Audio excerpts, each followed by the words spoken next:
দবকাৰ rank বেংকত মন্ত্ৰী Piyush Hazarika rank বেংকত উপস্থিত হৈ গৌৰৱ গগৈক অপেন চেলেঞ্জ পীযুষ হাজৰিকাৰ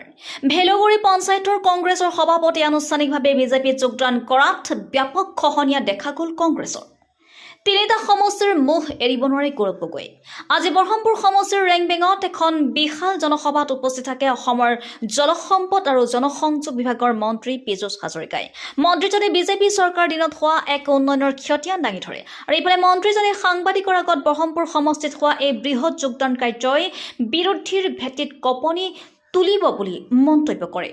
তেওঁ কংগ্ৰেছ সাংসদ গৌৰৱ গগৈক তীব্ৰ সমালোচনাও কৰে মন্ত্ৰীজনে গৌৰৱ গগৈ কাজিৰঙা সমষ্টিৰ পৰা পলায়ন কৰা বুলি কৈ ঢিং ৰূপহীকে ধৰি তিনিটা সমষ্টিৰ মুখ এৰিব নোৱাৰে বুলি কয় ইয়াৰ আগতে মন্ত্ৰীজনে নগাঁও জলসম্পদ বিভাগৰ অধীনস্থ নাবাৰ্ডৰ শিতানৰ হাৰিয়া নদীৰ বাওঁপাৰৰ পশ্চিম তেতেলীখৰাৰ খহনীয়া প্ৰতিৰোধৰ কামৰ শুভাৰম্ভ কৰাৰ লগতে নগাঁও জলসম্পদ বিভাগৰ অধীনস্থ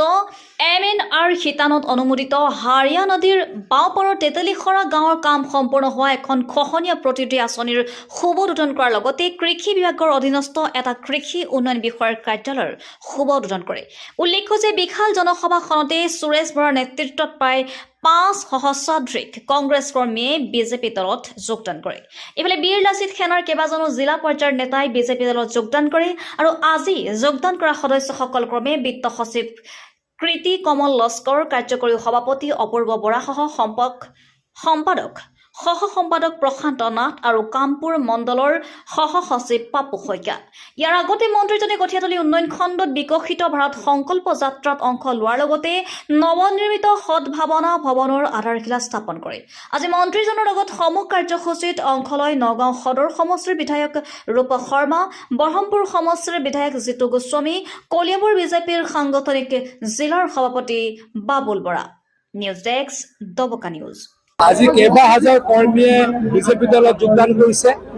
কংগ্ৰেছ দলৰ বহু কৰ্মীয়ে যোগদান কৰিছে সুৰেশ বৰা ডাঙৰীয়াৰ নেতৃত্বত আমি সকলোৱে মিলি আমি বিজেপিক আৰু শক্তিশালী কৰিম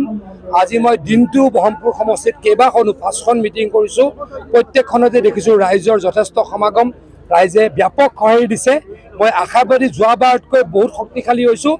আৰু কাজিৰঙাৰ যি লোকসভা নিৰ্বাচন অনুষ্ঠিত হ'ব আমি বৰহমপুৰৰ পৰা মিনিমাম 70-80 হাজাৰ ভোটত আমি লিড কৰিম আৰু গোটেই সমষ্টিত আমি 2.5 লাখ ভোটত জয়লাভ কৰিম